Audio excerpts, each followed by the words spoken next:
Hello, and welcome to my review of episode 12 of The Mandalorian, called The Siege.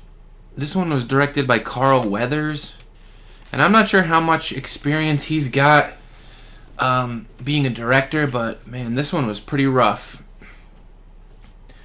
Like last time I was talking about how the previous episode was one of my favorites in the entire series, but this one, it had some problems. And you know what? I don't think it's all Carl Weathers' fault. I feel like Jon Favreau, he's kind of hit or miss with the writing. Because, some of this stuff had to be the writer's fault. I mean, there's definitely some directorial things that I didn't like, but yeah, the writing, some of it was clearly the writer's issue. All right, so the episode starts with Din Djarin, the main character, on a spaceship, or on his fixing up his ship, and he's got Baby Yoda, like I guess he shoved him into the engine of the Razor Crest because his tiny little hands can fit into the machine parts. Like early industrial age America, where they would get children to work in the factories. But like Baby Yoda clearly doesn't understand English, and so Din Djarin is like trying to get him to understand English. Like he just put him in the machine and is like, okay, put the blue wire where the red one used to be, and put the red one where the blue one used to be. And Baby Yoda clearly doesn't understand anything he's saying, and it was just so dumb. Like why would you even consider that as a possibility? The guy doesn't understand what you're talking. Have you ever had a conversation with him? Why would you assume he knows his colors yet? Why would you assume that he knows what wires are? And so eventually, like, there's this stupid comedy act where the Mandalorian is like trying to get him to understand what to do, and finally Baby Yoda, he's like, don't put the wires together because then you'll get 1,000 volts through your baby body and you'll get electrocuted. And so that's exactly what happens. He puts the wires together and then 1,000 volts get just 21 gigawatts of electricity get run through Baby Yoda's carcass. But I don't know, he's an alien, so he can handle it for some reason. It just seemed like a dumb choice. Like earlier in the series, like the Mandalorian, he seemed like he was a man. Like he had some life experience. Like he seemed level-headed and practical. Like he didn't seem like there was any bullshit in his brain. He was just practical, procedural, doing what he needed to be doing. But I don't know. In this episode, it just seemed like he was just some dumb teenager who made dumb teenager mistakes. Like his prefrontal cortex wasn't developed yet, and he's putting a baby inside of a spaceship engine, thinking that the baby's gonna have some ability to fix a starship, when he never had a conversation with the baby, has no, like, I don't know. It was just dumb. It was stupidity on par with the whole biker scout comedy act when they were punching Baby Yoda and shooting at cans. It was ridiculous. And I feel like they brought all the worst characters back in this one. I feel like I like Carl Weathers when he's written well, and he wasn't terrible in this one, but I don't know. I feel like I like when Carl Weathers is just like the boss man. He's the boss. He's calling the shots. He's like the old samurai from Seven Samurai, like the bald guy who would always rub his head. Like, I like Carl Weathers in that old, authoritative boss man position. But in this one, I don't know. Like you get the idea that he probably had quite a few gunfights in his time. But I don't know. I just feel like he wasn't used well. And then they brought back Cara Dune and Horatio Sands. Cara Dune, I've never liked her character. I just feel like she's not an actor. Yeah, she may be an MMA fighter, and maybe that's why they keep casting her as the tough girl, but she's not an actor. And, I don't know, she's always got the pancake makeup and the mascara, and her hair's always perfectly glammed up, and it just doesn't work. when we first see her, she goes into this seedy underground alien hideout, and she's like doing all these flips and rolling around and doing MMA moves, and it just didn't fit. Like, I guess that stuff would work if you're in an octagon and you're fighting other MMA fighters, but these guys had guns and they were shooting at her, and she was just like stupidly rolling around and using the alien body as a shield, and it looked stupid. And then there was one shot where like she had a knife and she threw it, and there's like a shot of the knife twirling around, and then it stabs into somebody. That's such a dumb movie cliche. Like, people always are throwing hatchets and knives, and they spin around an indeterminate amount of times, and the knife just happens to stab in a vital area. Like, you never see a person throw a knife and the handle hits them in the head, and it doesn't. Like, have you ever tried throwing a knife? It's not like you can't just willy-nilly throw it, and like I don't know. It's stupid. I don't like Cara Dune. And then, like, at the end of that scene, like, she meets a cute little animal friend. What is this? Did Rian Johnson, give some input in the direction of this stupid episode? Like, that was the stupidest part. Like, one of his, like, the episode Rian Johnson directed was stupid. It was the dumbest one ever, because it had all these cute little animals, and cuteness was in the forefront, and like, they're bringing this Rian Johnson shit into the Mandalorian. Get out of here with that horse crap. I always say this. Star Wars needs to be slimy. Man, the cuteness was in the forefront in this one. There was all this gratuitous, stupid cuteness. Little ferret creatures. There was this shot where Baby Yoda, they put him in school, and he was like pestering the other kids by using the Force and stealing their snacks. It was just ugh. I did like the fact that they had a protocol droid, or a C-3PO style protocol droid teaching the class. I thought that was kind of nice. I've always wanted to see more C-3PO like translators and protocol droids, because like I was complaining in the last episode about how there's so much alien communication. Like, they're talking to an alien that doesn't speak English, and they're making all the grunts and growls, and it just looks so fake. And it like, I just feel like once in a while they should just have a protocol droid come in and just translate for these guttural speaking creatures, or they could have like a gadget that they just like talk into, and it translates for them. Oh yeah, I was talking about bringing back the worst characters. They brought Horatio Sands' character back from the first episode of season 1, and like, this guy, like, he just seems so. Again, he's a comedic actor. He doesn't fit. And it almost seems like they brought him into the episode for no other reason than to bully him and make him do stuff that he didn't want to do. Like, he's like a clerical guy. Like, he does paperwork, and they're bringing him on this stupid mission, and they're like, they're bullying him, and like, you go out on the balcony and do the dangerous stuff. And it's just like cheesy, cheap comic relief.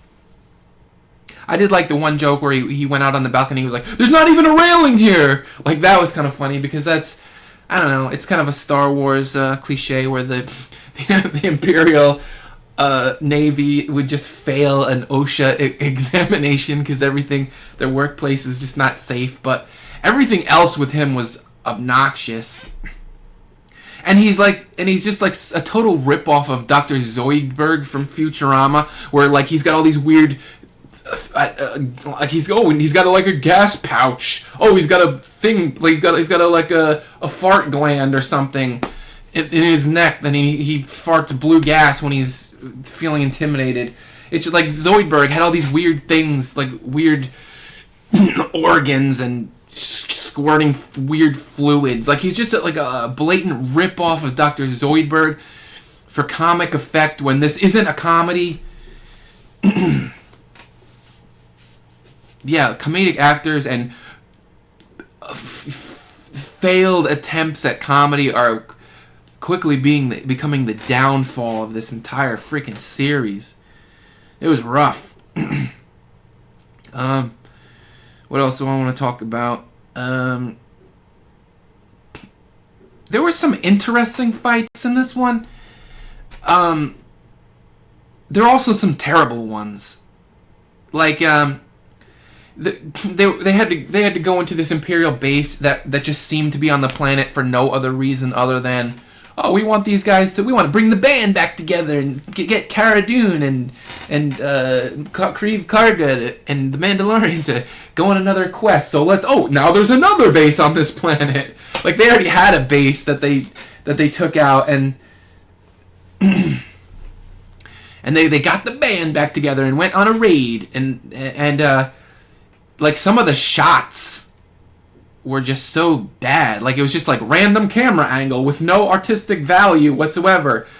Like, no thought to the photographic look of the camera shot. It was just like, here's a random camera angle, and now they're shooting some stormtroopers. Here's another one, and now they're shooting stormtroopers. With no, it's just like there was no thought to the fight.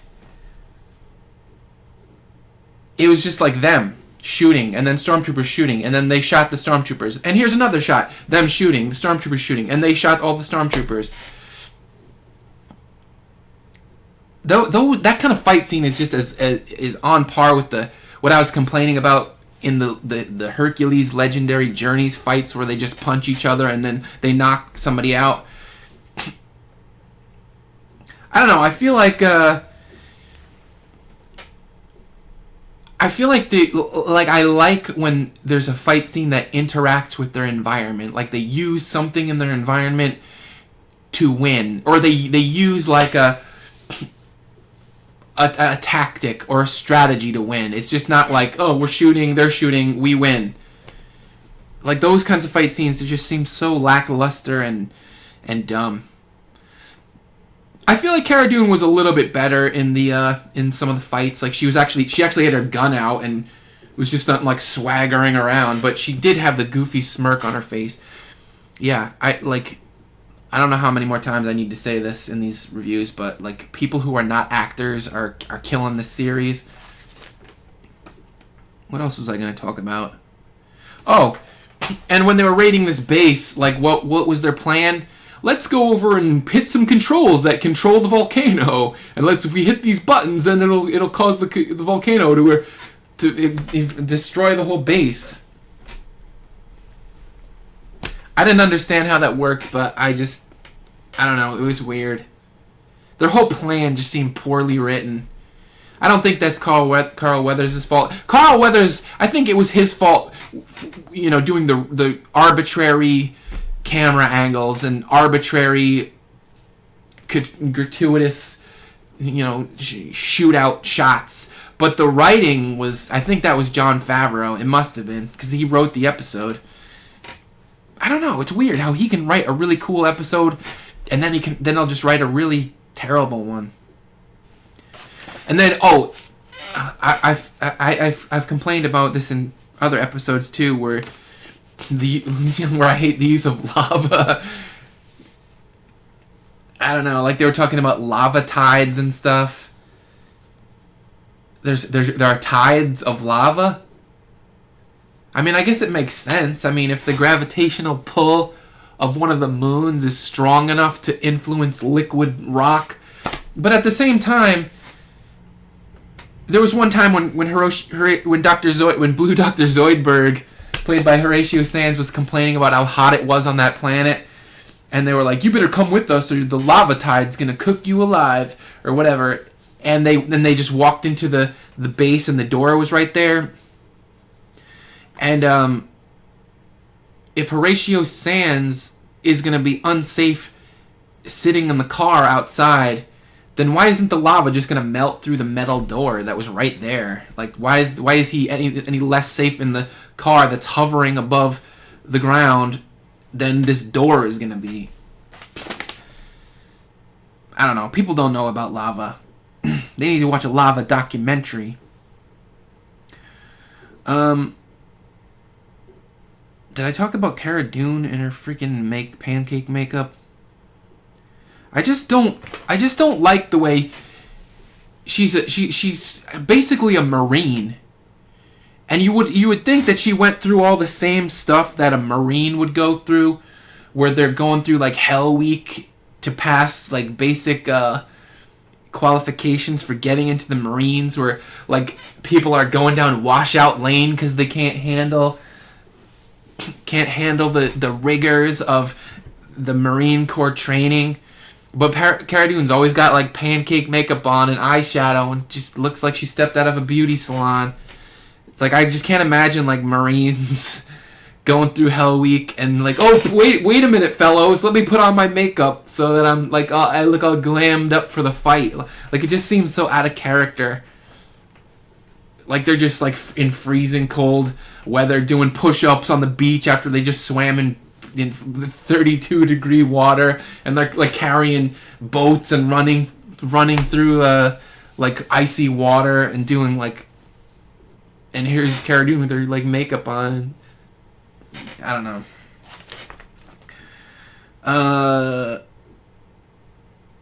There was some I don't know, I feel like I kind of like the speeder chase a little bit. Like I liked how they were doing all this crazy dynamic like driving, and like some of the speeder bikes they were trying to do all these stunts, but some of them just crashed. like I don't know, some of the animation was a little bit over the top. Like it just seemed, the animation just looked like it belonged in a cartoon. Like it didn't the physics just looked weird. But some of it was good. What else? It kind of seems stupid how the Mandalorian just abandoned the team, and cause they found out like what Moff Gideon was up to when they were snooping around in the computer system, and so he was like, oh, I need to go back and save Baby Yoda at school, and so he just flew away, and for the first half of the mission, they were just blasting stormtroopers and just cutting through them like butter, like a hot knife through butter. And the stormtroopers were putting up no resistance. And it just seemed weird that the Mandalorian left and then they were pinned down and they couldn't handle the stormtroopers anymore. It just seemed like if he'd stayed with them, they would have just been able to shoot their way out in the same way that they'd been shooting their way through the whole base. And so then the Mandalorian like comes back later and saves them. What else? I thought I had something else to say about that. Anyway, I liked how in the end they show Moff Gideon again, and some of the Imperials were like creepy and emotionless, and they were cast well. Like I like those real actors that are cast instead of like the goofy Saturday Night Live, goofy comedian, goofy MMA fighters who can't act. Like I like when they just do, you know, not famous people who are there just because they have likable personalities. I like when they cast actors. I don't care if the actor is unknown and I have no idea who it is. Can they act? That's all I care about. And I guess, like, at the end was kind of creepy. Like, I like how it just furthered the main plot, and Moff Gideon had this tracking device on the Mandalorian's ship, and then they pan out, and they're all these robotic, like, dark troopers from Dark Forces, the computer game. Back when I was a kid, Dark Forces was this computer game that where Kyle Katarn was the main character, and he was stealing the Death Star plans from the Imperials, and later he was replaced by Jyn Orso in Rogue One. They replaced the whole video game storyline with Kyle Katarn and just replaced it with the Rogue One story and just wrote Kyle Katarn out of existence. And anyway, in that video game, there were these robotic stormtroopers called Dark Troopers, and it looked like that's what was gonna be in future episodes, like these robotic stormtroopers. And that's kind of cool because like they're trying to find Ahsoka Tano, who's not a Jedi but uses the Force and has a lightsaber, and is used to be a Jedi. So you know, the thing about these episodes, like a lot of stories like this, where you have Jedi and Mandalorians who just easily kill everybody, like you need something that can beat the ass of a Jedi or a Mandalorian, and I feel like, oh, these robot troopers, this is going to be an interesting fight. So I thought that was kind of cool, and I was like, oh yeah, I can't wait to see these things in action. But man, this episode, it was a disappointment, especially after the last Bryce Dallas Howard episode that was so good. This one was a real letdown. Man, I hope I don't see Cara Dune again. I hope I don't see this blue Star Trek alien again. I want to see real actors, real dramatic actors, no fake comedy acts. Anyway, I feel like I give this episode a D-. Ugh, it was not good. But you know, it had that little redeeming quality part at the end, I guess. I think I'm done talking about this. D-. Thanks for watching. Goodbye.